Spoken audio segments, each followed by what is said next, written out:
All right, in 3, 2, 1. Fucking baby, let's get grip, target that shit!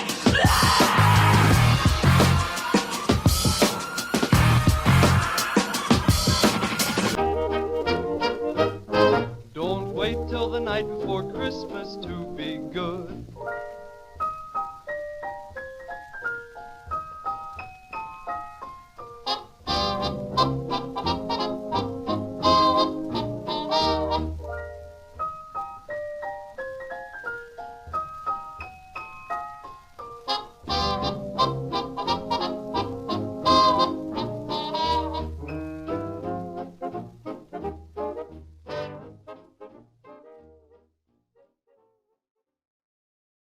And in 3, 2, 1.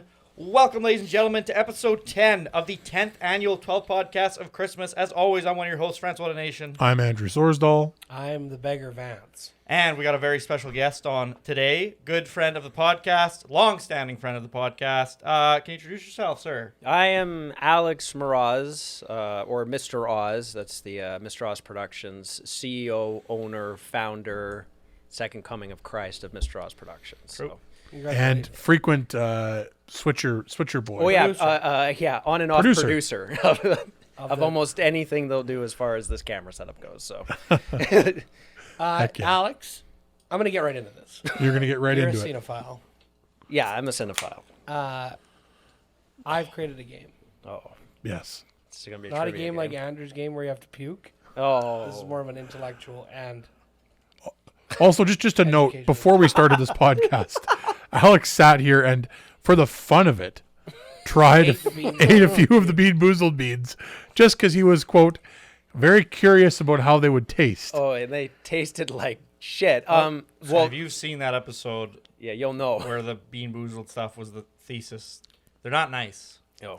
Well, it's funny because, like, the three, just before you do that, the worst one that you have to be aware of if you get that is the barf. If you get barf, spit it out immediately because it tastes like actual And I did. barf.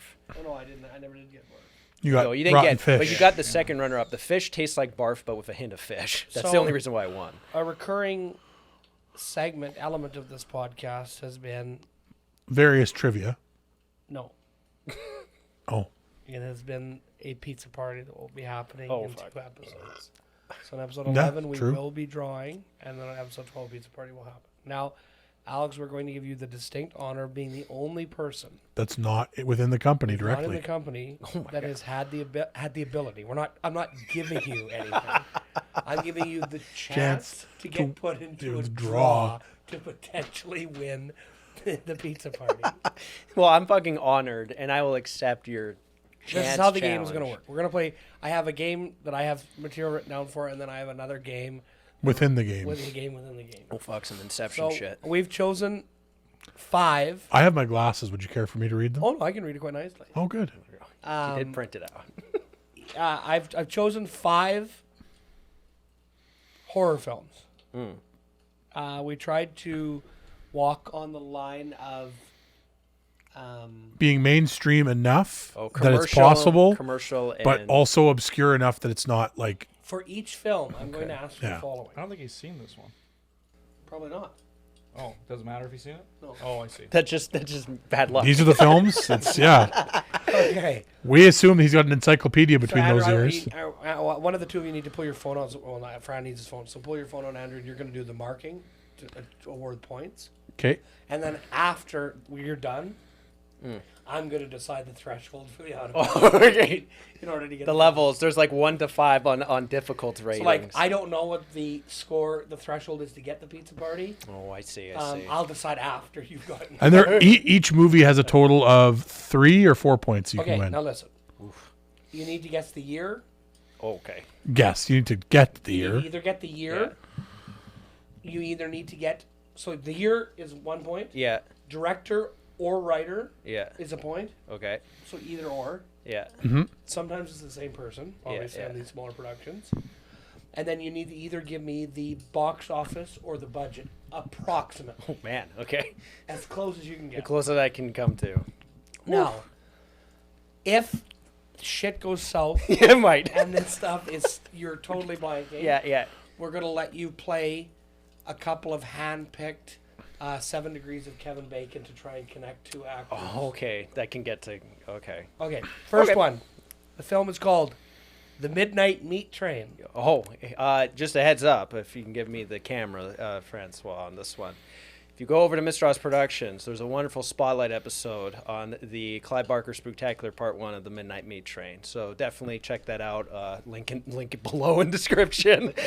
This is for marketing purposes. Okay, continue.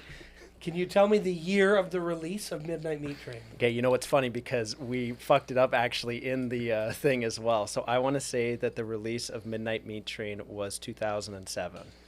2008. Oh, fuck. See, It's again, we Midnight fucked it Meat up. Train. Okay, yeah. Okay, who directed Midnight Meat Train? the name. If you can get the first or the last name.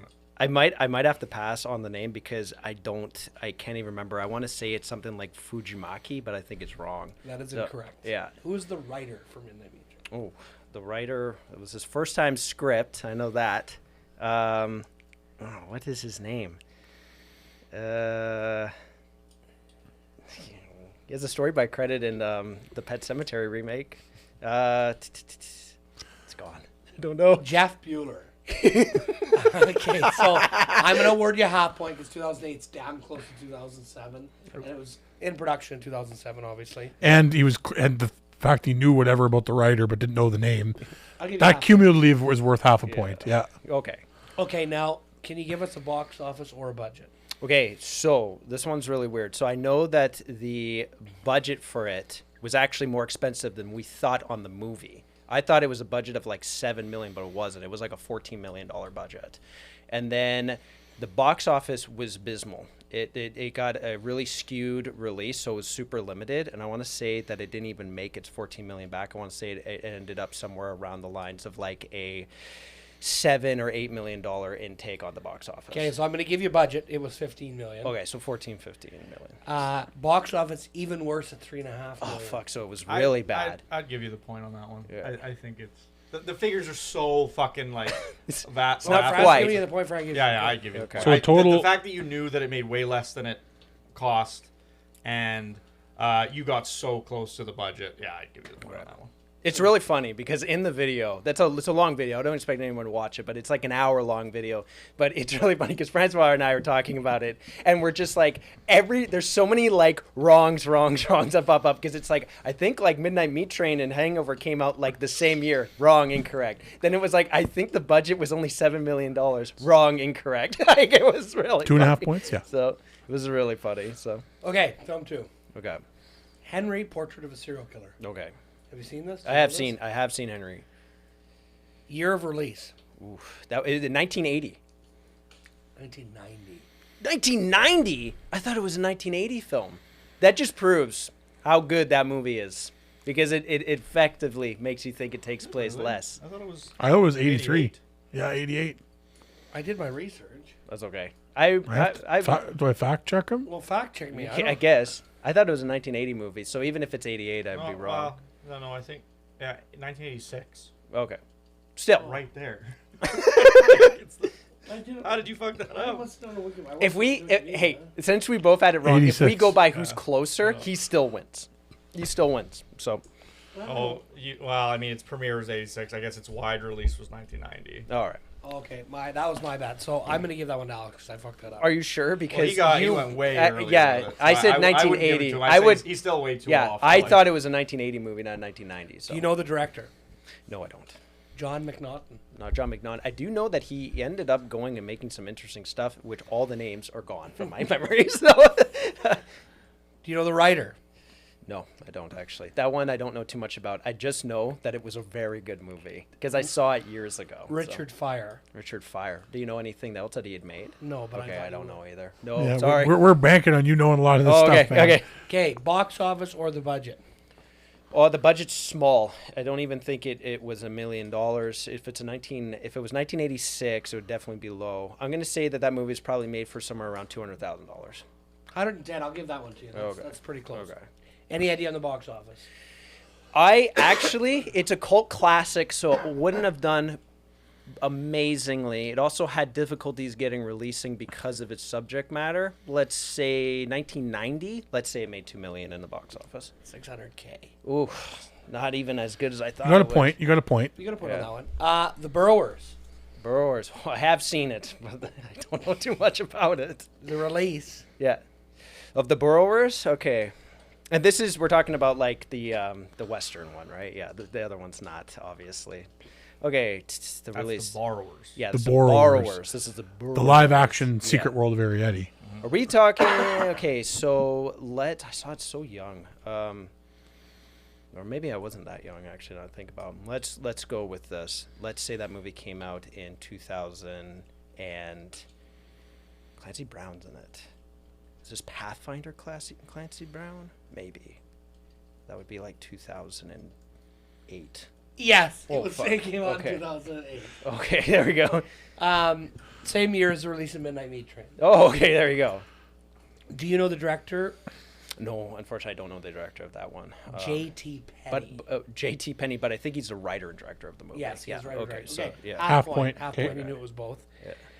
I could not find the box office for this one. Could you tell me what the budget is?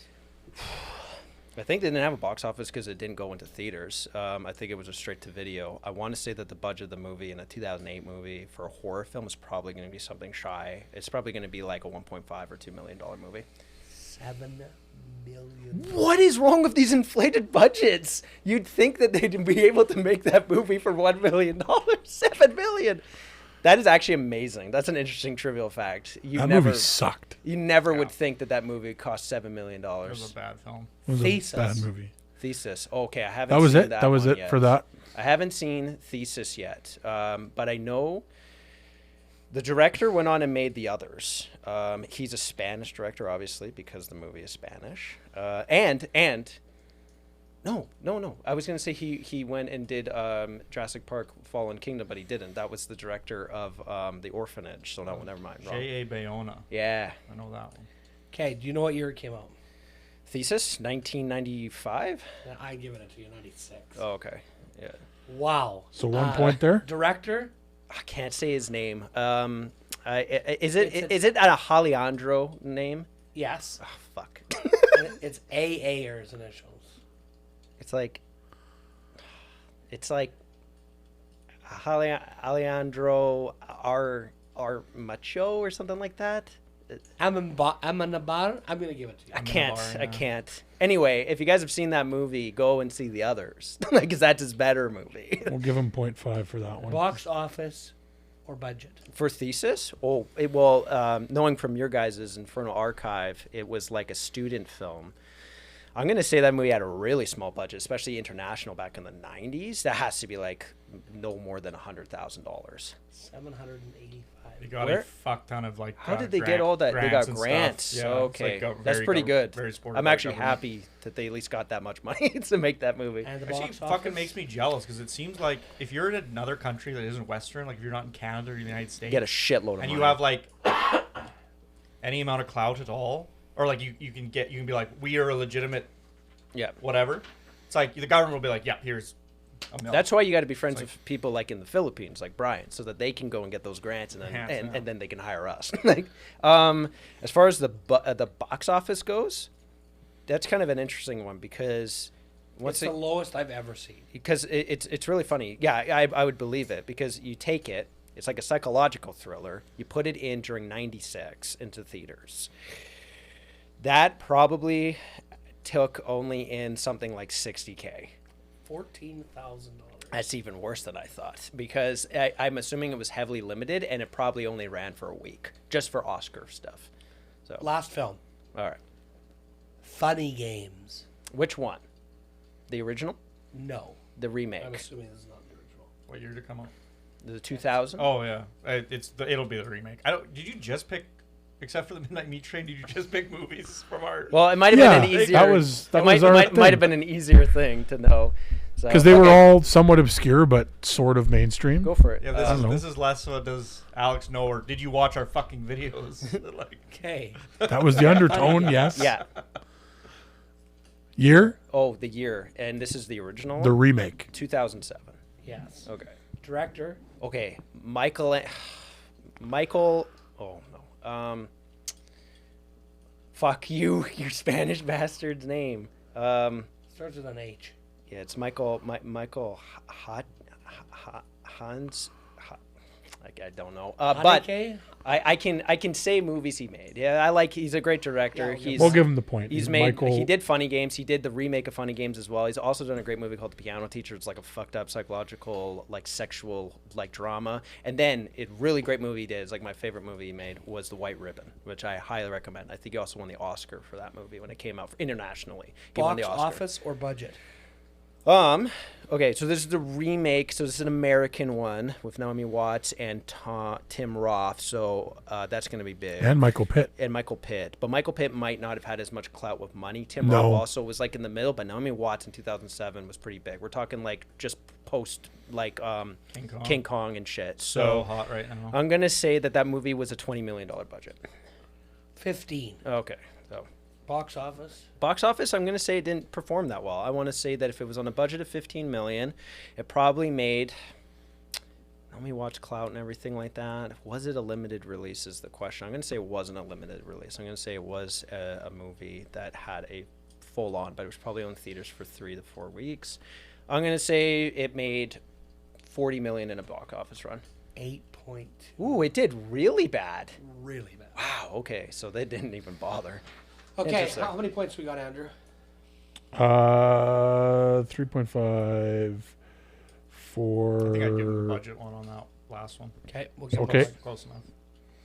Okay, so we've got 2.5 plus 1 is 3.5 plus 1.5 is 5 plus 1.5 is 6.5 plus 3 is 9.5. Okay, I was going to say you have to get to 10. So for a half a Net point, Okay. I want you to give me the 7 degrees of Kevin Bacon Okay.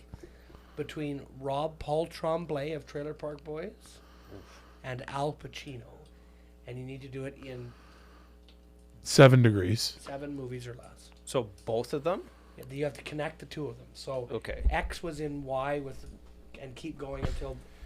Okay. So the first one who was from Trailer Park Boys, right? Ricky from Trailer Park Boys. Yeah. Which one's Ricky again? Tell me the hair color. He's He's the one who got looks the like Brad. sideburns. Looks like Brad. He's with the With red hair guy. Brown, but with Okay. like the The one that's pomp. always drunk and smoking. And Okay. Wears the track pants. So then him connected. So it's like a movie that he was in that then was connected. He was in Hobo with a Shotgun. Yeah, he yeah. was Yeah, in 7. and then go all the way to end with Kevin Bacon. No, Al Pacino. in Oh, this with case. Al Pacino. Yeah. Okay, so I have to go with him to get to Al Pacino. Okay, so yeah, okay, so that's the big one is he was in Hobo with a Shotgun. So then with Hobo with a Shotgun, we have the lead in it, who is the hobo himself. That's Mike Rutger Hauer. Rutger Hauer, yeah. Rutger Hauer. So we'll go Rutger Hauer. Rutger Hauer famously was in Blade Runner. So Blade Runner has some big names in it, but the biggest one we're going to use is Harrison Ford. Now we got a bigger range going on here. So let's go with Harrison Ford. So Harrison Ford was in a movie with. Oh, okay. Harrison Ford was in Indiana Jones and the Temple of the Crystal Skull. John Hurt was also in that movie. So now John Hurt was you need to have a film with John Hurt and Yeah. Al Pacino. yeah, John Hurt and Al Pacino. So I didn't know I was so far gone. Let's go back. We'll go with Okay, we're going Hobo with Shotgun. Yeah. And then we went to. we went Hobo Shotgun to Blade Runner. Blade Runner. Okay. Then Blade Runner we went to with Harrison Ford. We connected it to Indiana Jones. Okay, sorry, your head. Okay. And the Kingdom of the Crystal Skull. And then I was now gonna say there's no way. Yeah. Okay. So You now we're got on that Kingdom in. of the Crystal Skull. So that would be the next connection would need to be number 5. So. No, this one only be number 4. Hobo. Blade Runner, Indiana. Sorry, I Jones. fucked up. Okay. I didn't know I was like trying to buy time. You have more. You have more. Okay, so we did John Hurt and everything like that. So John Hurt famously was in a. Let me get to where I want to get to here for a second, because I know which movie I want to connect Al Pacino with. I just want to make sure that I'm connecting everything correctly. So Okay, Rutger Hauer was in Hobo with a Shotgun. Into Blade Runner. In the Blade Runner. And the Blade Runner, yeah. Okay. Did you see Hobo with a oh yeah, Shotgun, I Brad? got this. I I got this. This is super easy. Okay. So From Indiana Jones, who you're going with? Indiana Jones, Kingdom of the Crystal Skull. Let's go to Kate Blanchett because she was the lead villain in it. So now we're on number 5, right? This will be your 5th. Yeah. Okay, so then Kate No, Blanchett. you used Indiana Jones to get to John Hurt. So are you using John Hurt to go back to Indiana Jones and Kate Blanchett? I thought we were just retconning that because You're not using John Hurt. No, yeah, I'm using Kate Blanchett. Okay. Yeah. Okay. No, there's no point in doing the same movie. Yeah. So. Okay, so this next one will be your 5th movie. Okay, yeah. So the 5th movie then is going to be The Aviator, which has Leonardo DiCaprio in it. Oh baby. And then Leonardo DiCaprio starred with Robert Plane of De the Future, it's Niro Plane of the Future, in it's Plane of the Killers of the Flower Moon. And Robert De Niro was in The Irishman with Al Pacino, or he could also do Heat. There. So Alex, congratulations. You have officially been entered. I was gonna. You've won a single entry to the draw for the Prehistoric Productions Wow. Pizza Party, I do- taking place on the 16th of December. I do feel completely honored by this, and also with the John Hurt, I was getting connected to Hellboy, and then I was going to use Ron Perlman to go from there, but because he's been in so many things. Paul Tremblay to Al Pacino is not an easy one. Not the easiest. He's a Well, Canadian. the second you get the Blade Runner was at wash. The second you got Yeah. to Blade Runner, you were there because Yeah, it's like you gotta if find- if you can get a guy like you gotta find a big Harrison movie star. Ford, That's then the big one. you're So- fucking golden. So Yeah. the second you made the Rutger Hauer to Blade Runner connection, you Yeah, you won. you're You good. were done. So, The so other in other one- words, thank you, Rutger Hauer. You were an awesome man. The other one we were talking about was because Jean-Paul Tremblay, I believe, appears in The Interview as well, with Seth Rogen and James Franco. Yeah, so yeah. that would be another easy way to. You know what's funny? He's I've also actually in never seen Would that You Rather. full movie. He's one of the guests in that horror movie. Pretty good. Oh, actually. yeah. Like a low budget, not low budget, but Would You lower Rather? budget Canadian horror movie. Yep. Have you seen all of the Would You Rathers? They made like 4 of them. No, just the first one. The third one is as a special place in my heart as being one of the fucking worst movies I've ever seen. Just to make sure that's the one where it's like they asked the girl to cut her eye with the Yep. Okay, so John Torture Paul porn. Tremblay is in. Hope of Shotgun? No, he is in the interview. I'm sure he is. Oh, He appears as camera crew in the first Yeah, that's, part. that sounds familiar. That's when Eminem comes out as gay. Yeah. yeah. that sounds I'd say I've only seen bits of that movie. I've never seen the whole thing because they got cold feet and didn't release in theaters to fear of a nuclear winter. Here's one for you, Brad. What star from one of the most popular live action sitcoms appears in season 9 of American Dad?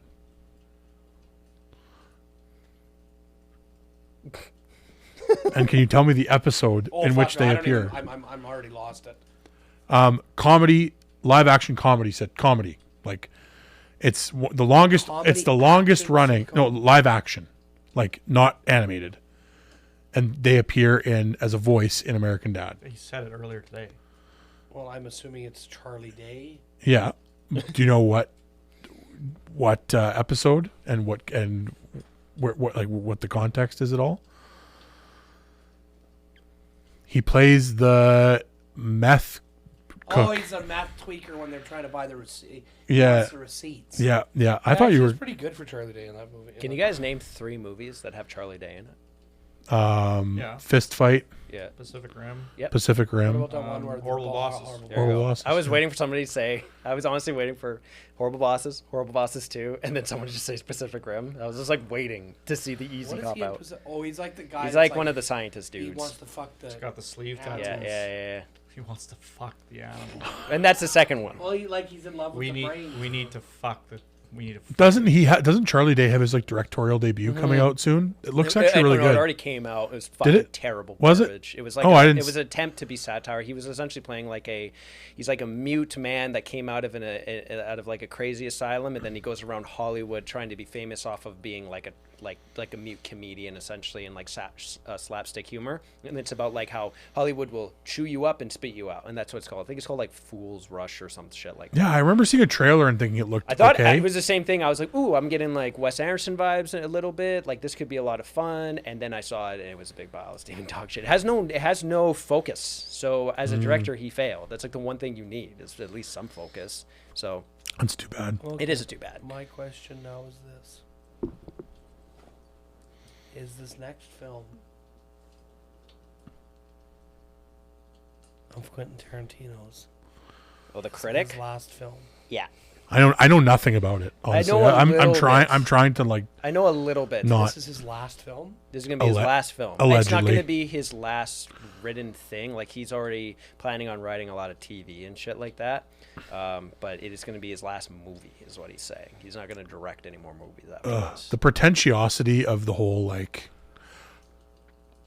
I get it. I get Careful what you say because you love Quentin. I like Tarantino's movie. I don't like him really as a person, but I like his movies. He's a bit of a he's a bit up there. He's an eccentric douchebag, Yeah. like most of those fucking high level. That Welcome to Hollywood. Like it's all. It's like the Tarantino and narcissistic. the Christopher Nolans and the everything needs to be shot on film or else it's fucking garbage. It's, anything that's not film is like, how can you really even call that cinema and all that? Did you whatever ever see bullshit. the documentary Side by Side that's about the transition from film to digital? You No. should fucking watch it. You'll love it. Because you have David Lynch and David Fincher and all these big names being like, yeah, digital's fucking amazing. Like David Lynch is literally just like, oh no, I think it was Lynch. He was just like, when we grabbed those digital cameras and we shot Inland Empire, I was done with film forever. Like he just was done with it. So he doesn't shoot on film anymore. So Yeah, it's but if you want to make the most epic movie ever, like Oppenheimer, then you got to be on IMAX 70 millimeter, so you can show that practical explosion and tell the world that it was an atomic explosion. just to finish this thought, because like I think the thing with Tarantino and like the whole this is my last movie thing, it going out on top is good. If Yeah. you really don't think that you're at all relevant anymore, fine. Like don't force yourself to make crap. Don't be like a Francis Ford Coppola and make garbage, right? But like it rings to me a little bit like people who are like, post a status on Facebook. I'm leaving Facebook forever. Goodbye. well, they It's did like that twice. then just fucking leave. Don't fucking say nothing about it. Just Well, yeah, you just want- delete your account. Like You want to see how many people exactly. react to it. Okay, is the Exactly. idea here that he's doing 10 movies? Yeah, it was a 10, even though this technically would be his 11. For some reason, he's not counting Grindhouse. He's not counting Death Proof as his... because basically, Death Proof would have been... He's either not counting it or he's counting Kill Bill Volume 1 and 2 as one movie. I don't know. So, but I don't think so. Because I think he's just saying, like, well, because that was a 2 double feature thing, it's not technically it. Because when he said The Hateful Eight, it was his 9th movie. So it doesn't make sense. So it's a little weird. It's already He fucked always up. has the whatever movie by Chris. Yeah. So one of them. One has of to them not have doesn't, that. and I think it's Grindhouse. Yeah, that I makes think, sense. yeah, it's the only one, which is a It shame actually because doesn't make any sense because it's it's a feature full, film. It's a What? full Like, movie. It's why? just it's together the 3 hours. I don't know. That's so it's like weird. he's almost saying like this is like me own individually, but this Robert one. Rodriguez had no say. It's funny too because it's not like I know like Grindhouse got a lot of hate, but I'm telling you right now, like that Death Proof movie, that's a fucking good movie. Oh, That is yeah. a That's fucking good. good Great movie. premise. Even I would say it has one of the greatest car chase sequences in cinematic history in it. Like that whole ending with her on the fucking windshield or What- sorry, the top and everything, and they're like that shit's great. So for him to, I hope he doesn't. Well, I don't Okay, give a shit about him, but he each shouldn't be Quentin ashamed. Tarantino film says the 8th, 7th. Yeah, the first, second, Yeah. third, all the way. So yeah, What would you put? So what is like peak Tarantino and what is like I think the peak Tarantino years for me, as far as maybe his direction goes, or just both as a package, was when he did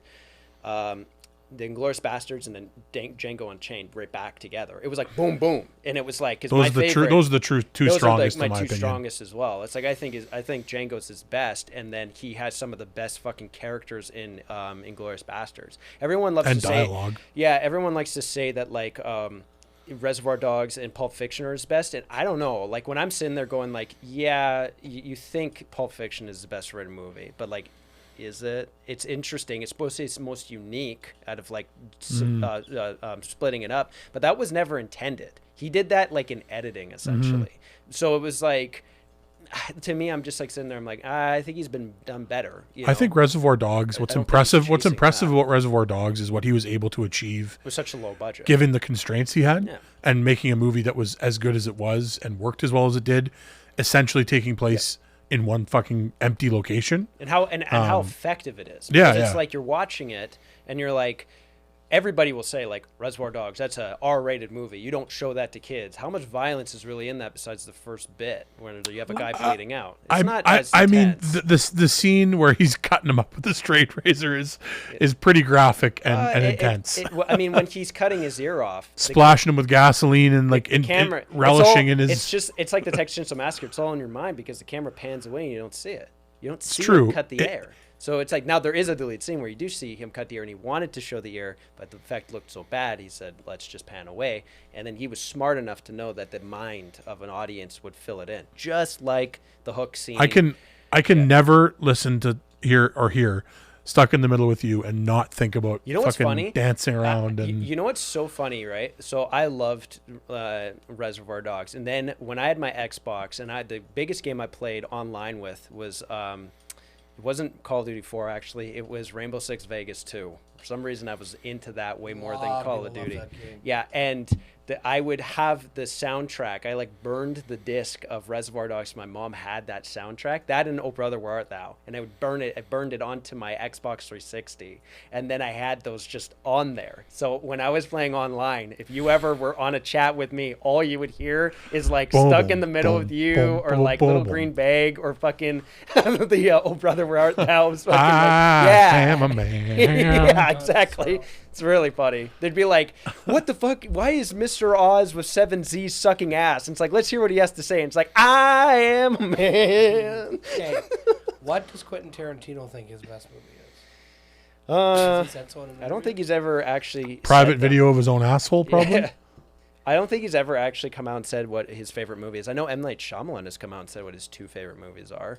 He basically said that Of his own movies? Yeah, of his own movies. He said he's like, if I had to choose between any movies, I'd probably pick like Lady in the Water, and it was Lady in the Water. And I Puke. think Signs, and I was like, Lady in the Water. Signs I agree with. Oh, I Signs agree is with fucking Signs great. as well. But I was like, I was just sitting there. I'm like, Lady in the Water, probably because he's in the half of the movie. So Yeah, like I don't know, like if he's got personal attachment to the story and like it's important to him, like I could see that. Like I just thought not that every movie movie's sucked for hard. everybody, but it's really interesting. I mean, like famously, you would ask yourself, what do you it's think? an interesting choice. Yeah. At least it wasn't like Oh yeah, at least it's not it's like fucking The Happening? the Sixth Sense. yeah, It's that's the worst one. Great, Yeah, everybody loves that like movie. well, I mean, I love it too, but like for him to just say, "Oh yeah, that would be like Quentin Tarantino saying it's Pulp Fiction." I doubt it's Pulp Yeah, it's Fiction. like- There's no way it's Pulp Fiction.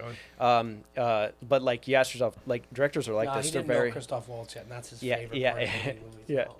you for sure. Like when you ask yourself for directors, like what do you think the best movies are? Their reactions are always so much different, right? So it's like Alfred Hitchcock. What do you think is the best Alfred Hitchcock movie? I think I love The Birds or Psycho. I Yeah. mean, What about you? cliche, but I like Rear Window too, though. Yeah. Like, Well, there's good ones. There's not really a wrong answer. They're all Yeah. What did he great. say? What did he say? He said Shadow of a Doubt. That's his favorite movie. He believes that's the best movie he did.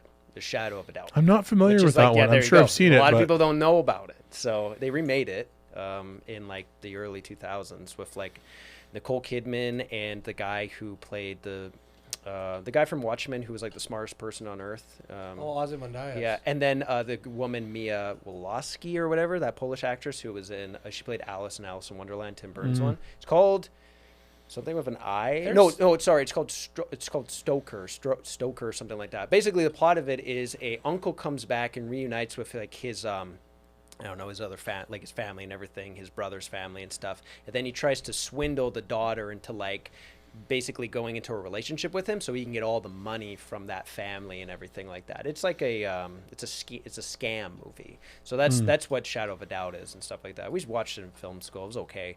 It's got a lot of good directorial like nods to it. Like as in like, okay, that's not in the script. That would be a director like put in thing. So, and there's a lot of that use of motifs and everything. But I mean, like, I don't know. I'm like, I was like, if I saw Alfred Hitchcock, I'd be like, you really like that more than Vertigo? Like, really? I'm like, yeah. roll over. You know, come on, wake up, Alfred. There's somebody who, but like, is Tim Burton doesn't make movies now? Oh, he made Beetlejuice 2. That's coming out next year. I hope it doesn't suck. Movies. I'm hoping that because it's not a Disney movie, And it's got lots of. It's like the original cast is back. Willem a lot of Dafoe's it. going to be in it. Yeah. I'm not the biggest fan of Jenna or Ortega? Octagon, whatever her name Ortega? is. Yeah, I'm not the You biggest. didn't fan like of Wednesday? her. I actually liked Wednesday. I was surprised. I think that she did, was a good but choice for it, but like she's very like she plays that straight really well. So then when I watch her in like Scream 6, I think she's really bad in Scream 6. So. However, if she's going to just be like a mirror of Winona Ryder's character in Beetlejuice 2, or like for Beetlejuice 2, then it would work, you know? Like, Yeah, because the look, the vibe. A lot of yeah. like low case emotionless scenes mixed in with high energy emotional scenes. So, My question is like, what even is the plot? Like, that's what I want to know. Where's it Are gonna they go? going to double down and shove Michael Keaton into every scene, or are they going to sparingly use him like they did in the first movie, where he shows up at the perfect moments just to add more flair to those scenes? Because it's really a story about Alec Baldwin and the beautiful woman. I forgot her name. The mom. She was in like Thelma and Louise. What the hell's that woman's name? I forgot. Oh, Academy Award nominated lady. I can't remember. I think what Gina we're all Green or I think something what like we're all interested in is the 3v1 debate that the world needs. It's an inquisition. Oh, I think I know where you're going. Defend Oppenheimer. I'm prepared. Defend it. I just fucking tore Thomas a new asshole the other day when he tried to fucking. What I want to hear what Thomas had to say about it. Like roughly, like summer, like what were his points? The problem is like people will. It's like they'll Just cry on the mic. because it's like to a degree it's like there's like objectively. The thing is you need to the problem is Separating the subjective from the it's like, objective, yeah. If you like a movie, that's fine. You can like a movie, but to a degree you need to like take a film as it exists, and it's like how do we subjectively grade a film or Objectively. Like grade a film? I like The Room, but it's not a good movie. Yeah, exactly. It's like Actually, we need that to, is a good movie. There needs to be if you're gonna have a debate about something, you need to have an objective. There needs to be defense. If you say you like something, what are the things you like about it, so we can then discuss. Yeah, because it's like the if you logic. don't decide, there's like, can someone even be right or wrong about this? If we don't agree in that for this purpose, then it's like, well, whatever. It's like it's your opinion, man. It's like, okay, great, yeah, that's true, but like set that aside. Let's talk about like what this movie does objectively bad and what it does What does it do objectively great? Yeah. That would be the question that I would have, and then I have one answer to that question.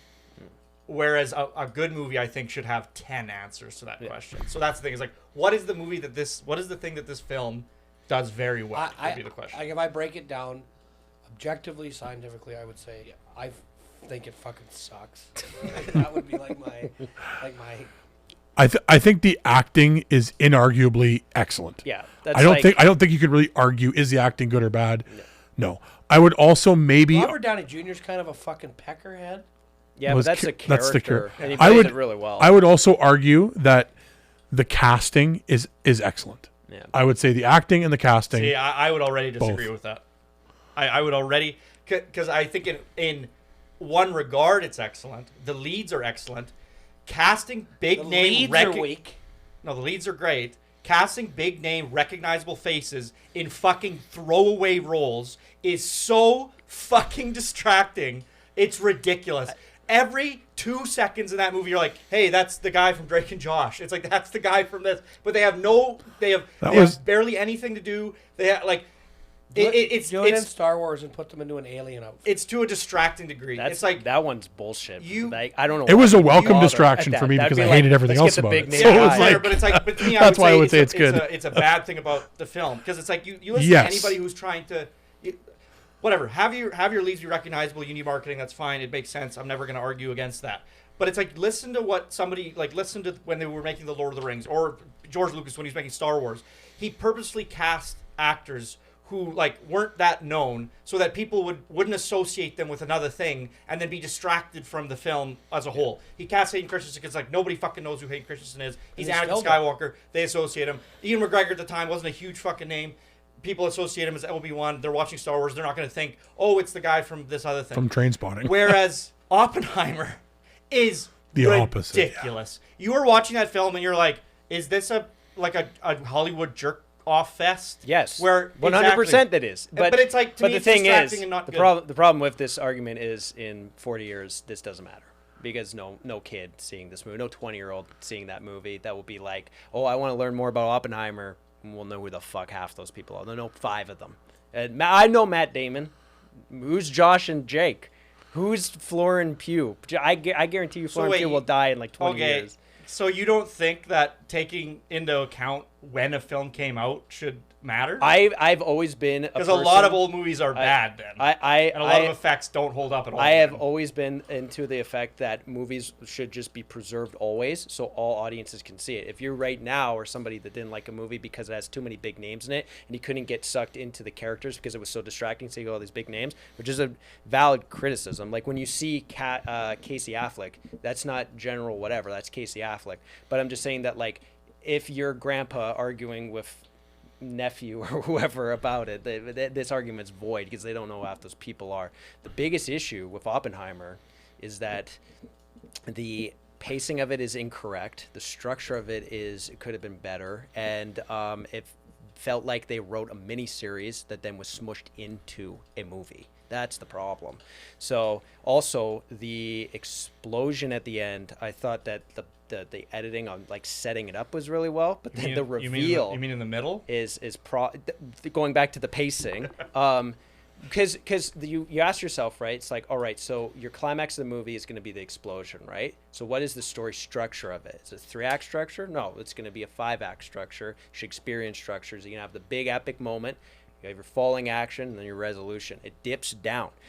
The problem is when you build up with such an extreme moment, what is the next cause of it that you want to lead into, right? Well, what they end up doing is they go like, World War II is at the brink and this is going to end the war. So by dropping it, you've ended the war. But now you have to establish this whole other communist sector thing. So you need another movie to establish it. And they try to do it in 1 hour. And as you're falling action, you're supposed to be riding down, but the movie is trying to amp up itself again on this political avenue. So taking that and putting it at the front for like a 1950s Soviet movie would make more sense. Comparing it to a miniseries, 3 episodes, World War II ending, 3 episodes, Soviet Union courtroom shit. That's how you would do it with a break in the middle. This is why it's a bad movie. Why is it a good movie? Oh, I think that it still has a lot of redeeming factors, and I think that it's handled well. I think that when you watch the all the characters and their scenes and lines and everything like that, that all works except for all the communist shit at the beginning with Florence Pugh. She's like the only reason I don't know why she's in that movie. I don't get it. That's the one stuff I don't like. Is that the girlfriend that kills herself? Yeah, I don't know why she's in it. For me, I would have liked to have watched a bit more just building up how like important getting like the race against time with the bomb to me is like the more interesting stuff, and I think that element set up well. And then for me personally, I like courtroom stuff. It could be slow, boring, like awful, but I still enjoy it. So for me, I enjoy that stuff. Do you like courtroom stuff after a whole other movie that you've had to sit through? And yeah, it but it had exactly one thesis and one thing that it was aiming towards, and then when it got to that thing where you're like, oh, this is the logical end point or wrap up point of this film, then you have to sit for another hour and a half for a courtroom drama once again, going off the phase of the structure is wrong. But for me, that is like saying, well, turkey dinner was nice, but because it's pumpkin pie, is it bad? No, I like pumpkin pie. So like I'm gonna eat the pumpkin pie. You may not like pumpkin pie. You may have wanted a meat pie. I don't know. But like to me, I like pumpkin pie. So No. This is not. This is not an equitable comparison at all. No, it is because to me, I like courtroom dramas. No, you have completely. This is a terrible 1-to-1 to draw. This would be much more like what's a really like. It's like, here's a large cheese or whatever, your favorite pizza. Here's a large pizza. Eat this thing. That's great. Oh, man. Got to the end. Great pizza. And then right after the large pizza you just ate that's full of cheese and carbs and, like, you're quite full already. And it's like, oh, I'm quite satisfied. Here's a large poutine. It's, no, well, like, what is something that would not go with cheese? Like something so like what is the two problem foods? is that everything or like goes with sushi. sushi. No, yeah, you're sitting at sushi. Eat sushi till you're full of sushi. Okay, I'm full of sushi. Now eat a extra large pizza. Right after you just had a full dinner of sushi. That's what this is. But the thing is, the two things as isolated. Yeah, great.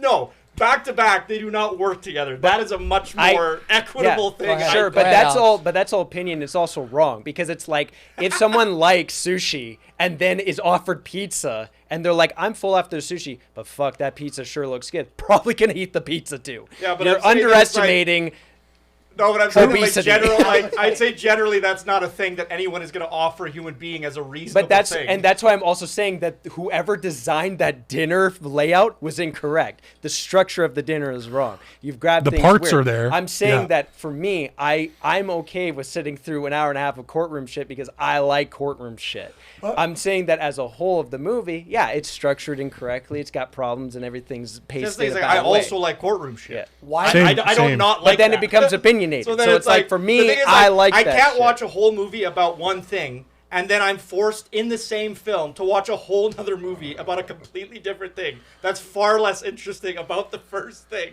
or like far less exciting. Yeah, I don't know. It's like Why did Christopher Nolan choose? Do you think to do it that way? Because he movies called Oppenheimer and he wanted to tell the entire story of Oppenheimer. That's the problem. Like so. The problem here yeah. is that it's not really about the atomic bomb. It's about Oppenheimer. Yeah, exactly. It's about Oppenheimer first, basically dabbling into whatever his research, all the way to the very ends of when America like shunned him out and shit like that. So because of his research, that's what it was. The only problem with that shit is that it also focuses heavily on like communism aspects and everything like that. It was way too. They spent So way too it's- much time setting that up. It's yeah. a lot of convoluted bullshit that feels like it doesn't matter until the tail end of the movie when then you're just asking yourself like common knowledge like, well, obviously Oppenheimer is the good guy. Like that's the worst part of the movie is when it's like twist. Robert Downey Jr. actually didn't like Oppenheimer. It's like, well, no shit. Like, you know, it's like he made him look like a fool in that courtroom scene and everything like that. And it's like, so this is all a thing to get back And then at Robert him. Downey Jr. And it's like, loses some political thing. yeah, he just loses the seat. He's not going to be in charge of that department in the he's also in like the White not House. in the fucking movie. Yeah. It's like, So- hey, here's this big twist. He's the actual villain. It's like, oh, the guy that was in a single scene Yeah. earlier in the film. So- Yeah. So- He wasn't in the fucking movie. This isn't impactful. I don't understand why the pipe was so high. It's because it's fucking Christopher Nolan. This is a prime example of like you take his name away from this movie and the marketing. yeah. This film is not received the way it is. No. It's the same thing that happened with fucking Tenet, and it's the same thing that happened with fucking Dunkirk. And whatever. If you like Dunkirk and Tenet, that's fine. Once again, it's an opinionated thing. I think those are bad movies. But like Dunkirk, I could at least defend Dunkirk if I could had defend. to. I didn't could like defend it. Dunkirk. I didn't like Dunkirk, but I don't think it's a bad movie. I just don't think it was for me. That one to me is less like you what? Like how did you like? Did you see the same movie that I just saw? Like that's I Yeah. feel that way about Tenet and Oppenheimer, where it's like you and I, it's a cognitive dissonance type deal, where it's like that we are on two different I planets. will here. say there's a very good chance that is the smallest room filmed on the largest film ever in cinema history. Don't get me started. Like the room was smaller than the podcast space, and then they shot it in IMAX. Yeah. And they marketed it They as were an IMAX experience. Super obnoxious about that it had to. Like they You must have have cut to a see this hole film in in the 70 wall millimeter. and filmed the. The movie easily like the perfect Oppenheimer movie, which this wasn't, would have been if it was like an hour and a half and it was about racing as many resources and scientists together to build an A-bomb and then they drop it on Japan and that's the end. I think if we had like, if we had what we have there, we spend half an hour less on the sexy communist stuff at the beginning. Yeah, that stuff focus feels wrong. way more on this is Brad. Focus way more on the thing that's really interesting, which is building the whole fucking town Yeah. to do all the research and Especially- do all the testing. especially That's so since- interesting. And especially they spent since- like 2 seconds on it. Yeah, Yeah, it was especially like we're building a town. The town is done. Especially like I would have liked it if it was all in the town. Like I would have liked it if it was like 30 minutes setting up that like that beginning of it where he's just like I know between the people yeah, living in the like- town together. Like I love that like in the trailer. The trailer's so great. It's like when you hear the trailer and it's like I know what it means if the Nazis have a bomb. That's like your inciting incident. And then like and I mean 10 minutes into the movie, not 1 hour, you know? And then it builds to the team getting developed and Oppenheimer getting like essentially like weaseling his way into that team. Then it's we're going to go to New Mexico, build it. Now you have your Turning Point 1, all in the town. You're meeting all the scientists. Everyone's going to be living together for the next, what was it, year or something like that? And all the drama's there. And then you can start bringing in that stuff of like, I don't trust him, he's a Russian. I don't trust him, he's this, that, and the other. And then you have all that shit going while they're trying to build this weapon of mass destruction. And then your Turning Point 2 could be, we have to put all this shit aside because we're losing We're time. in a race, yeah. This is a race. We got to go. And then you start bringing in the element that this could not work. You start bringing in the element that when we drop that shit, it's not going to work. It's not going to go. Everything's going to be wrong. Or it's going to ignite the atmosphere and kill everybody. So then when you build up the tension, then when the bomb goes, because as an audience, we already know what's going to happen. It's just going to blow up. But when you're sucked into the movie and it's a tight package like that, for 1 second, you could be like, maybe it will ignite. I will say, other than the actual practical explosion, which was bullshit, what they did in terms of Oppenheimer's character and Cillian Murphy's performance around... As a character study, it's really interesting. Yeah, and I think around that moment in particular of like, it's exactly what you expect, like silence in his own head and explosion, whatever. It works. It worked. It set up the drama. It set up the tension. It's a movie, internal conflict. like you say, it's a character study movie of Oppenheimer, but it feels like because they focus so heavily on just I the disagree creation again. of the A bomb. I think it does that bad too. But this is what I mean. You don't think there's anything effective about that moment? No, not the moment. No, the statement. It is a character study. I think is not it. This is what I mean. It should have been. It's yeah. it's a It could have been interesting. It could have been that. It's a character study that focuses heavily on one section of his life and not the whole life. See, So that's the problem. Here's my retort So- to that, because I just saw Napoleon, Yeah. and I was Napoleon to me was like, this is a masterclass in how to make a film about a person. Like this whole film is structured and engaging, and it did one thing I noticed, because like I also, when I left Oppenheimer, to be fair, I also was like, okay, it's like a character study of Oppenheimer, and that's kind of the opinion I had. But when I saw Napoleon, I'm like, no. Napoleon is a character study. This is an interesting. They treat Oppenheimer in the film like a god. He can do no wrong. Even the thing, people will be like, no, he's a flawed character. He cheats on his wife. Zeus cheats on his wife in Greek mythology. It's not a character flaw. It's not an interesting thing. It's whatever. People we regale people. You know, it's an interesting character flaw, and I'll bring up Napoleon. It's not a spoiler, but it's a thing he does. There's these sexual tension scenes in Napoleon when he is fucking weird, and it's like, what like you're nobody can do that better than Joaquin Phoenix being weird. and he does it very well. And I don't know how accurate it is to history. I don't know, whatever. Sexy and weird. But the Napoleon that Ridley Scott is presenting us in that film has a real. It's like if a person, like as an example, it's like somebody cheating on their wife is not a fucking interesting thing about your character. It's an act. Like if somebody does something that's like, it makes an audience like pause. It may like somebody fucking shits their pants. Like it's a crude example, but it's not a glorified thing. It's a real thing that happens to people sometimes. That then it's like you can be like, okay, this is a human being. I can empathize with this person. I can level with them. And Oppenheimer and me, and when I said like the Zeus example, that's what he is to me. They've unwell as well, but it's like it's almost like they've made a Greek myth out of him, that he's a larger than life figure, which he is. But it's like, if you're going to do a character study, I want to see the nitty gritty. I want to see him in the moments. I want to see, and there's like hints of it when it's like with his kids. There's these hints of it, but it's for 30 seconds. And then this interesting thing that you could have made a movie about, you could have done a character study about his relationship with his kids, and we don't spend any time on it. We go away immediately when it's interesting. And I'm actually like, oh, this is a three-dimensional human being, not this god figure who can do anything. Whereas in Napoleon, you had these moments and they stuck on them and whatever. And it's like, it's interesting because like we also saw The Creator, and it was like another movie which I think is also a bad movie, but it does a lot better than Oppenheimer. And I've seen so many that I'll disagree with, because The Creator is a slog. It's a terrible movie, but there's things it does better, I think. And the thing about Oppenheimer is that I've seen so many films since, and long films, that I'm able to now juxtapose with Oppenheimer, and I'm like, this is what I'm talking about. Like and I feel myself just unconsciously doing it now whenever I watch a movie that's a little bit longer, and I'm like, oh wow, I'm engaged. I can be engaged in a 3-hour movie. How crazy is that? Like, I'm not fucking bored out of my tears by the end. I really Killers of the Flower Moon. I was just gonna say, I was like, Killers of the Flower Moon, an great excellent example. example. Did not feel like a 3.5 hour movie. An excellent example of when you have a filmmaker who's obsessed with technology, like kind of like whatever the fuck Nolan was doing with those aspects of Oppenheimer, and then a character and a director is way more interested in the story and humans and everything like that, and how that plays together and builds the tension is the Killers of the Flower Moon to Oppenheimer. Because the one thing I would have loved after like thinking about Oppenheimer, because I like Oppenheimer, I still do, but I'll say this, I'll never watch it again, and there's no reason to, as far as I'm concerned. It's got good acting, it's got things in it I do like, but it's not like I mean, I love Cillian Murphy, but like for me, when I thought about it, I was like, I would have loved if you guys ever see the Robert Downey Jr. movie Chaplin?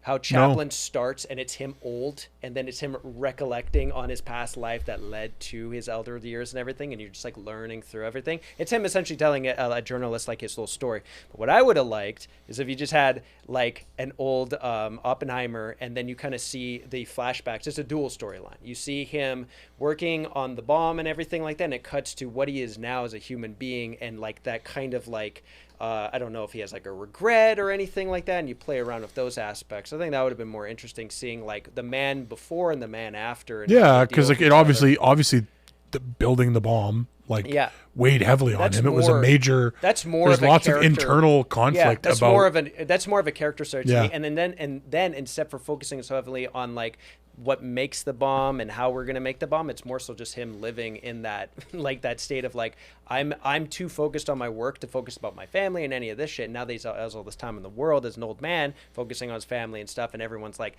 you're the creator of like why we're all hate each other and everything. He could maybe reflect a bit more on it, and he could have more powerful Oscar moments, like maybe he does yell at his kids, he yells at his wife, hits his wife. I don't give a shit, but like I want to see the true Oscar moment to me is when he's not saying anything, and then after some moment of like hysteria, it's just pushing it on his face and how he's dealing with what just happened. Internal conflict. After the bomb drops, in all honesty, you don't even show it, you just push on his face, and then he starts having that freak out moment of like, what in God's name have I done? I've killed us all. Yeah. How long is Napoleon? It's like 2.5 hours, 2.5 hours, but there is a 4-hour cut apparently coming out. On Apple Plus. I'm interested. I'm more because Apple Plus does no wrong. Apple is the new. Yeah. I'm excited for that 4-hour cut. I think it's going to be really good. It's obviously directed by Ridley Scott. Yeah. So I'm interested because I don't know, where was it filmed? Napoleon? Probably in lots of places. Everywhere. Probably a lot of Eastern Europe. Yeah. It looks like cold weather climates. I'm wondering, like, obviously when they pushed Ridley Scott out in his chair, they had lots of blankets on him. He was cold. He's an 82-year-old man. No, that man is Papa. that man is the Papa, we're filming a movie, Papa. I will never die. That's Ridley Scott, baby. It's like every time somebody He'll be doubts 90. him, he brings his fucking TikTok, his Bing Bong, Ring Dong, the newest app.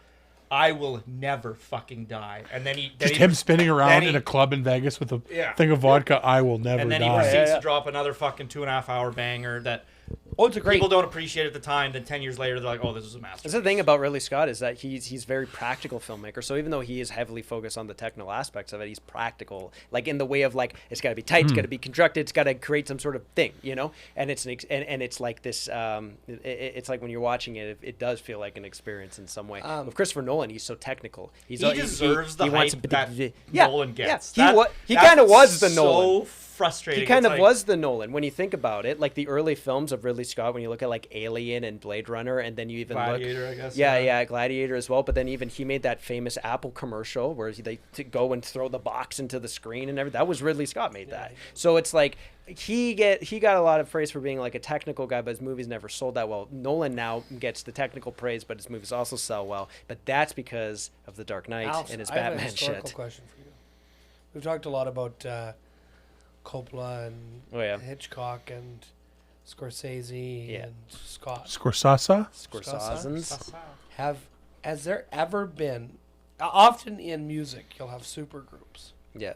Has there ever been a film where multiple huge name directors or people have collaborated together on a single Absolutely. project? Like Sin City would be, well, not that's a couple, but like really big ones that like come into play where I'm it's talking like a Spielberg working with a Scorsese. Yep, that happens often. AI. AI is a crazy example. The biggest one that I can think of was actually Indiana Jones. You had George Lucas and Steven Spielberg together. Well, I mean that one's Yeah. more of a classic. I'm not. even AI is a super group. But yeah, It that was and Kubrick it was and Spielberg. And I even think there was one other. I haven't seen AI in years. Is it any good? Does it hold It's a up? good movie. Totally, Like, totally so are they acceptable. co-directing it? Is that what's No, happening? No. Kubrick was gonna Oh. direct it. It was like his passion project. He You're- passed away before he Yeah. could direct it. Are you like wondering if like multiple directors that were like huge names came together and directed one strict? But I think narrative Kubrick and movie? Spielberg were involved in the The like the pre-production. pre-production together. Yeah.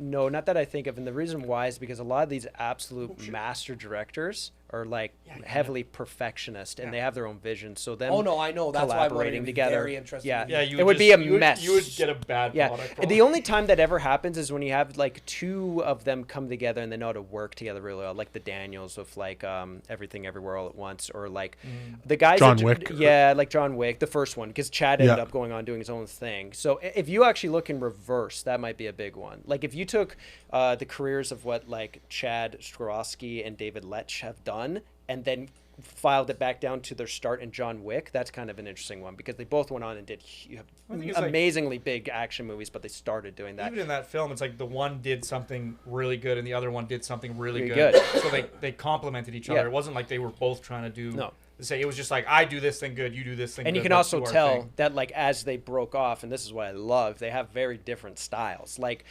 Chad's style is very much that like let the camera show everything in the action sequences, and David's is more like let's get a lot of edits in there, let's make it really fun, wild, silly, kind of like what we expect from an action movie nowadays. And I think he perfected it with Bullet Train, because that movie's a lot of fucking fun. I haven't that watched. movie is- I haven't That's a seen Bullet damn Train good yet. movie. I It's really want to funny watch because it. good. When you It watch is all a of his great movies that movie. he's made after John Wick, it's like Atomic Blonde and Deadpool 2 and Hobbs and Shaw, and then you get to Bullet Train. It's like this, do this more. Like this Yeah. is perfect.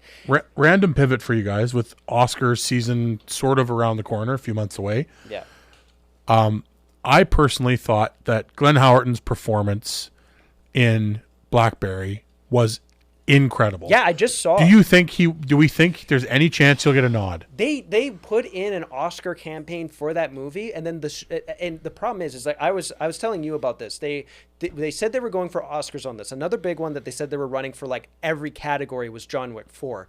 And now that the actor strike happened and all these strikes happened, it's like up in the air. I don't even know when the Oscars are happening now, if they're still on track. But I think because they put so much money into it beginning, I think that he does have a chance at least getting nominated for the Golden Globe, and I hope that it pushes forward more into an Oscar because he's supporting actor, right? He deserves it. Do I think he's going to win it? No. I think that the two. No, the nomination would be incredible. Yeah, though. I think the two that are kind of fighting for it, despite whatever you think, is going to be De Niro and Robert Downey Jr. De Niro winning it. I'm calling it right now, winning it. It's not even a competition anymore. He's winning it. And after that, I think it's up now. I would have liked to have seen Jonathan Majors actually get nominated for Creed 3 because he's so fucking good in it. good. But all the shit behind him, I don't know. I might like Creed better than I like Rocky. It's do. getting there. I do. I like Hands Creed. down, I Creed. Creed is a way more interesting when character I watch than Rocky when I ever watch was. I think Creed, the first Rocky movie doesn't count, but all the Yeah, other it's a ones little I think different, have yeah. aged like milk. It, Like, they it, just don't. it basically Yeah. for me goes like, and this is They're real. cheeseball. They're cheeseball sequels Yeah. for the the most first part. one I think is good. More so the first one's good. I Yeah, think yeah. so. three, holds up. 3 to 5 are cheeseball sequels. 5 tried to, but it still came off cheesy. Rocky Balboa is just a damn great movie. Rocky Yeah, except Balboa the is last one. Yeah. Rocky Don't Balboa is the turn where Yeah, that was that's the and then turn. Creed, for, right? For me, The it thing goes that- like this. Sorry, for me it goes like this: Rocky, Creed, Rocky Balboa, Rocky 2, Creed 2, Creed 3. I really like Rocky 2. I love that it's still like that kind of element of like, okay, I have the success. I don't know what to do. I'm trying to juggle like being a. Actually, Creed 2 has a lot of parallels to Rocky 2 in ways. Is Ivan So- Drago Creed Rocky 3? 4. Yeah, and then that's the great thing about Creed 2 is I think bringing back Ivan Drago was so great because once again, like that character is interesting. So showing like I was shunned out of Russia, I lost, everything went to shit, it was horrible, and it's like bringing that in, and then all of his anger fueled into his kid. That's awesome. And then the fact that they're going to be making a Drago spin-off movie, and that like he was in the third one, and they're Michael B. Jordan announced that he's coming on to direct the fourth one as well. I'm like, Keep it up. Like, I love this. Keep it going. I'd love if Rocky could come back in a cameo and say some awesome motivational speeches. But if he can't, fuck it. I would have, I think I told Francois this after, or you or somebody. I said after Creed 3, I was like, I would have loved if Jonathan Majors would come back in all of them and be his coach. He's older than him. He trained him from as a kid. They got through their dispute together. Now bring him back. Bring him. Train him. Train him. It would be great. It would be so great. Jonathan Majors in, and I still think it's bad. I think Loki is a fucking amazing show. And now that they've wrapped it up, it's like now that it's a full, complete picture, it's phenomenal. But he's in that. He's got a very large role in Loki, and I hate him in the Marvel movies. I think he's bad in the Ant-Man movie. I think he's bad in. I think he's phoning Loki. it in. Well, it's so over the top and cartoony. Yep. And I remember seeing those and being like, oh man, that's what this guy does. Like this is no good.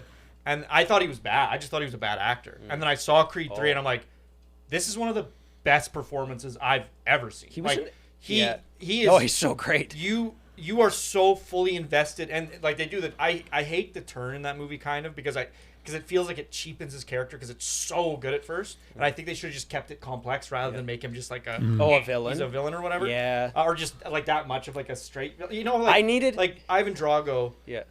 That's a complex villain. Like it's like his dad fucking like almost abuses him and like so it's like you even though he's the bad guy, you're still at the end. It's like this is not like a black and white scenario. Whereas in Creed 3, it's like, you're a fucking asshole and you need to get put down. I needed a scene from Rocky 5 where money, fame, and yes men corrupt him into being, I'm the best, I'm so great, in Creed 3. Because then you could have it be like, why are you acting like this? Why are you doing this? And then it ends in that fight. And then it would have made, it would have made that ending more metaphorical like style of filming it where they're in the cage and everything really great. You're in the cage of your own mind. You're trapped in your own mind. You have so much aggression against me, but you're stuck there. You're not looking at the reality of it. Where it's like, I'm here for you as a friend. I think the interesting route that movie should have taken is you have him be the sympathetic guy the whole movie. He's the fucking the underdog. You want the whole movie. Michael B. Jordan to be the bad guy. Michael B. Jordan wins at the end. He beats him at the end. Yeah. But it's like this whole movie you're rooting for the antagonist, the guy that your main character is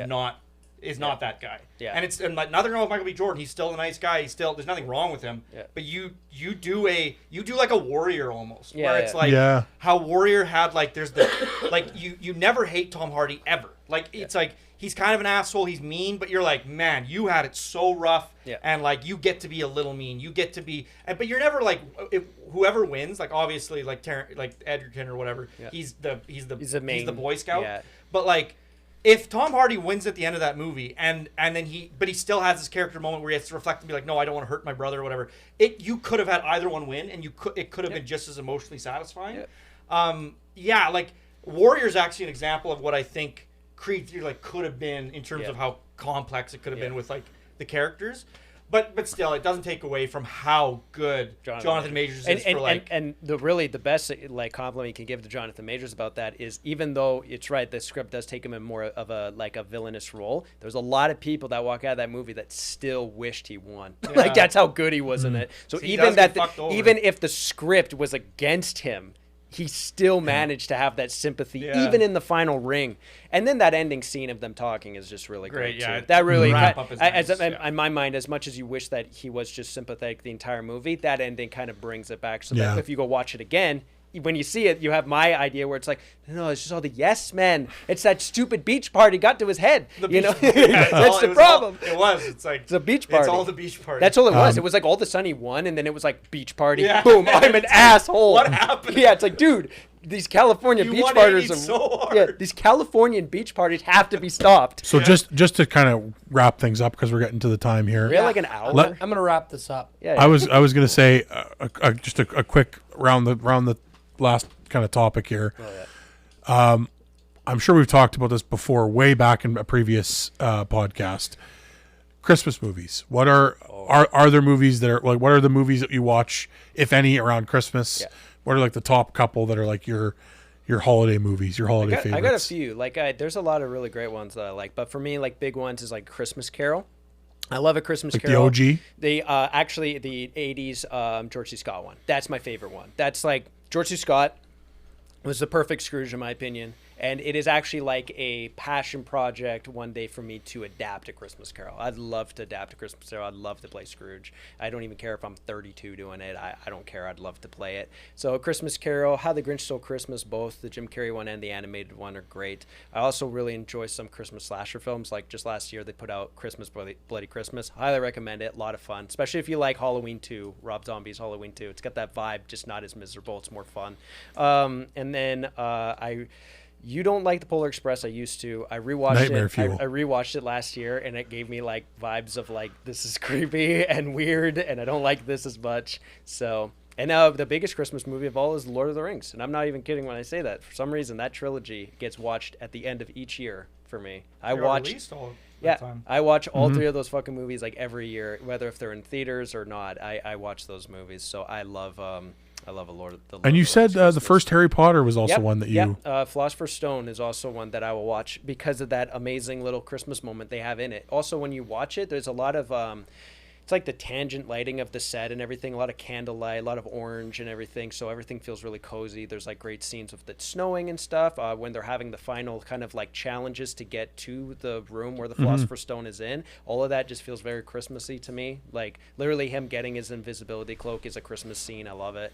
And then of course when you have the Defense Against the Dark Arts teacher take off his head thing and show Voldemort on the back, that's Christmas to me. So seeing that shit is sheer Christmas, and I wish it was as scary as they originally wanted it to be, with him looking like a full steak, sharp-toothed man kind of craziness. But I was robbed of that when I was 6 years old, so obviously I didn't get that.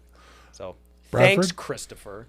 My favorite telling of a Christmas Carol is the Flintstones one. That's a great one. I honestly love that one too. I think it's by far the best one. Savage.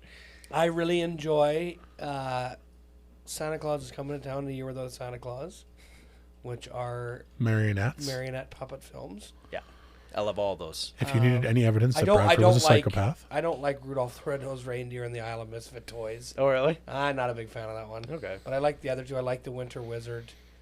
I like the Heat and the Snow Miser. Those ones are very good. Obviously, Christmas Vacation. That's like everyone's like. Yeah.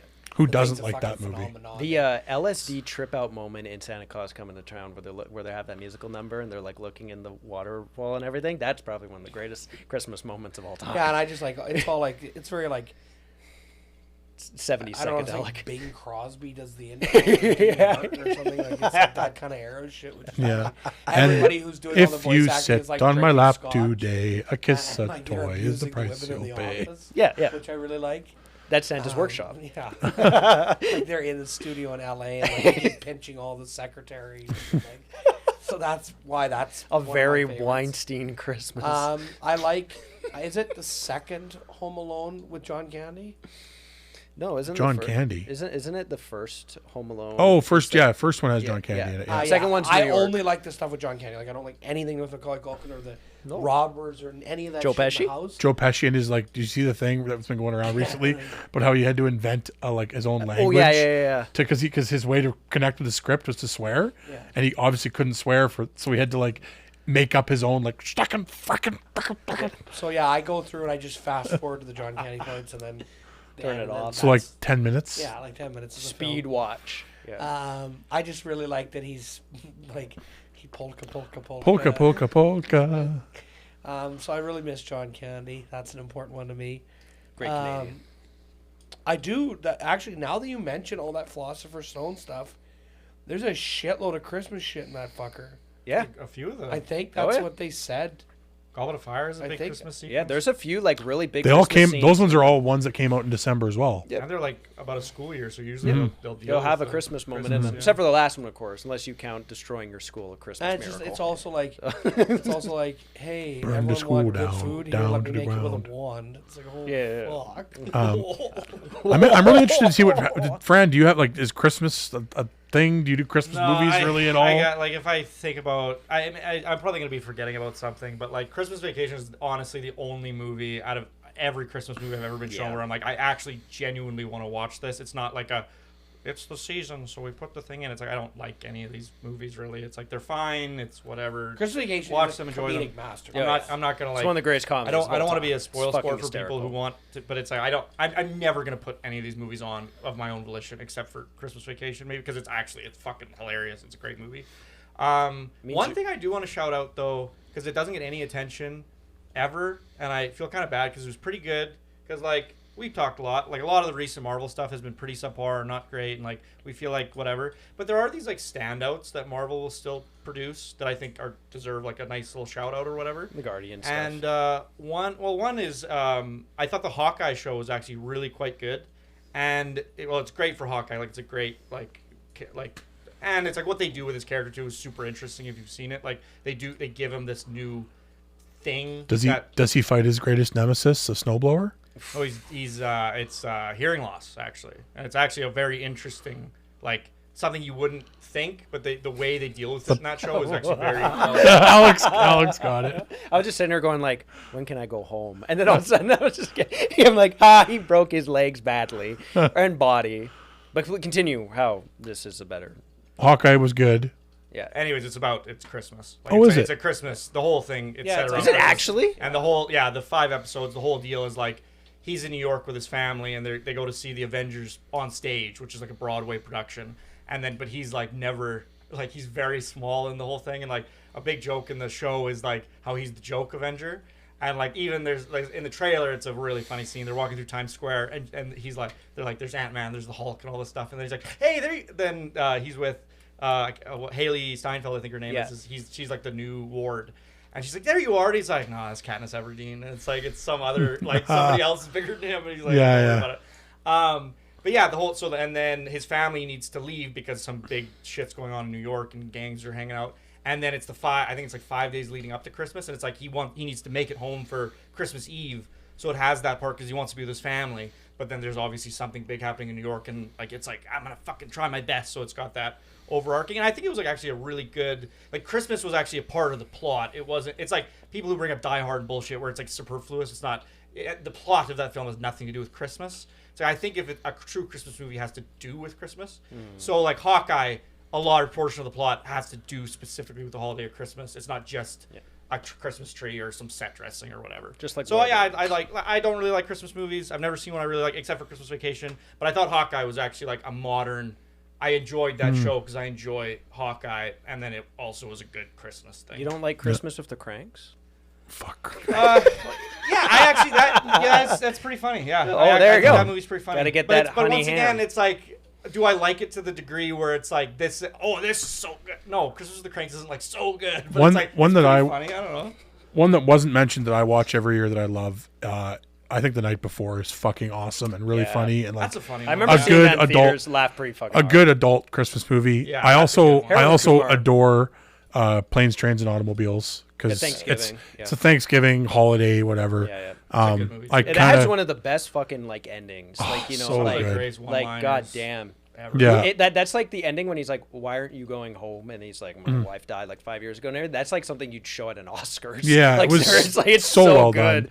done. Yeah, And then the big one for my family, other than Christmas Vacation, was A Christmas Story. I love that. And you know what was actually surprisingly decent was Christmas Story 2. yeah. Was actually like I was expecting it to be well, a steaming pile of dog shit like the summer, Yeah. the one that they said was set in the summer. Yeah. But it was actually like pretty it's decent. called like A Christmas Story Christmas or something like that because shockingly there is a Christmas Story too. Yeah. It was made like midway. And it was It was yeah. like one of the biggest piles of dogs. yeah. It's one. It's like set in the summer Yeah, partly, some and I bullshit. don't know. That was just like Family Vacation 2, where it's all Randy Quaid, and you know when it's all Randy Quaid, there's going to be a lot of living in cars, a lot of homelessness, craziness, and Okay, Alex, would you rather okay. Oh yeah, that's right. we have to end on one of them. Yeah. Yeah. Would you rather be able to continue your life as it is now, or Yikes. Anything. Yeah, please. God no. I'm like, whoa, that's a Whatever the other thing is. yeah. I okay, be banned from watching films in theaters unless you swap all of your liquid ingestment to skimmed off boiled hot dog water. It is the only thing you can drink. It is the only thing you can drink. But you can still watch movies in theaters, and if you don't, you can't watch movies I in mean, theaters. ever. Andrew knows from Dog Patch how much I love hot dogs. Yeah. But water, but I also am like, for anybody who doesn't know, I actually really am big on health. So like, not having water would actually be like No. This is This is water, but it's also has like fat. Okay, It's let's got boiled hot like I Salt. I don't. Yeah, it's I don't compare sweaty hot dog water to water. So if you can water it down, Yeah. but it has to have some. No, it's got to No, be. it's just gotta be like I that. boiled a reasonable amount of hot dogs and a It's reasonable not amount of boiling. water. Like it's like what, room temperature or something? It's got to be like a. Yeah, no, the drink- a water drink is of- not. I'm Yeah. storing it. Oh, you for can put now. it in the fridge. Yeah, Yeah, you can yeah. cool it. You Yeah, can you're do whatever with it. you It's use just that your source all of the water. you drink is gonna taste And kind of like all hot the dogs. everything. The only thing you're allowed to drink. Not even just water. Yeah, I think you get used to it. Maybe. I think like what I'd actually just end up doing, because this is what I'm like more and more leaning towards just as I get older and everything, and how home technology goes, is I would just strive to have a better life with financially and build a home theater, and then just say fuck the theater. See, I So, just like I love There's going to something a theater. about it's going to the circumventing theater. it too much. I love going to a theater. I don't but think like so. the I don't thing, think so. I think that's but totally fair. but to to Because the me, theater experience is like that. it's- You're taking away a big part of this guy's life. Yeah. Like, yeah, like he, it's like to me, for me personally, it's like I let him get a 70-inch as- projector screen. yeah, Like, as let much him as get like out- as let much him as I have the like projector screen. as much as I like going to the theater, it actually is more appealing to me than to be like, all right, let's Stale have hot everybody dog come water. over and watch this movie, and then like, you know, I don't have to dish out hot dog water to everybody and myself. If I had to live on hot dog water, the problem is that my health would probably just start declining slowly, and then it doesn't matter how many theaters I go to, it can't solve that. It would be Like, what if I need fascinating. what if I need an IV hot dog water? Like, what is the doctor gonna say about that? You know, that's not I think good. medical stuff maybe. Like No. that, we can have. Nope. Well, you're not tasting it, so like you could have IV fluids. Yeah, but you can't just not drink anything anymore and only do IVs now. I mean, that's also not appealing at all. Like, No, you're- yeah, you're- that's awful. that's It's also way better to terrible. have IVs. I like the idea Then that it's never like drink again. I just If love it's the only idea hot that there's dog some water? sort Your of mouth would curse get so on me parched. that every water that comes into contact with me is just like sweated hot dog Well, water. it's Like, even if it rains, it's like just fuck. just to make sure you don't take them. I Ju- fucking love hot ju- dogs. Same. Just to I make- couldn't do it though, man. I actually love Alex, steaming my hot ju- dog. you should extol the values of the hot diggity dogger. Oh fuck yes, the hot diggity dogger. Does anybody know what a hot diggity dogger is? Is it like one of those things that makes hot dogs? Yeah, it's And it's a buns in it's a hot dog toaster. So the hot diggity dogger is probably one of the greatest inventions ever made, and I have one. The first thing I did when I came, there's two things I did when I came down here. It's funny because they both the what would you rather. The first thing I did is I drove down to Rainbow Theater and I watched Upgrade in theaters. Then literally the next day I went to Walmart and bought a hot diggity dogger. So hot dogs and movies are just like, they're me. That's who I am, okay?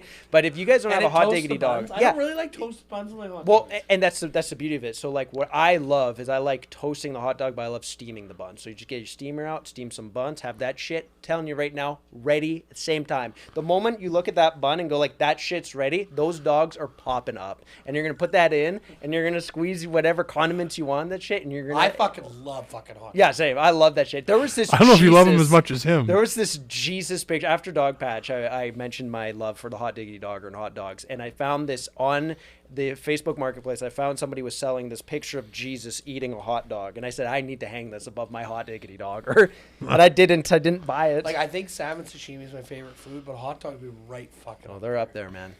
Hot dogs are unreal. And they're not that expensive, so I mean, like, They're you can, fucking if you cheap, need and they to, are- you can live off that And I shit. like a waterlogged boiled hot dog. Oh, there you go. Fuck yeah. Like, they're like, It's pretty hard to fuck up a hot dog. It's pretty good. You I- can eat them cold. You can eat them. If you overboil them, they're pretty. I'm sure you can fuck it up in like the most horrible ways. imaginable. okay, on episode 11, we will be drawing names. Well, the pizza party, I got a thing. Yeah. You got an entry I to the got an pizza party. entry. Look at that. You How many total entries are we at roughly? Like roughly. We're just gonna have to like make stuff up. It's like There's- 4. have 7 or 8. Well, you've been going through the podcasts. I know you have. So with Alex, we're at like under 10 still Okay. total entries. Yeah. I'm just I'm just happy. I have to be 2. here. I got 2 entries I know you do. from that one. That was a fucking steal for me. It's a huge win. Oh yeah. That's a It's huge. huge fucking Huge. Yeah. That's a huge fucking win. Massive. I'm That's a excited. huge fucking win. Like I've never been. Fucking- I've Why do you think never I'm been so excited? I've never been proud of anybody, including myself. But I'm proud of you. Okay. yeah, thanks, So Andrew. like Those black ices were worth it. yeah.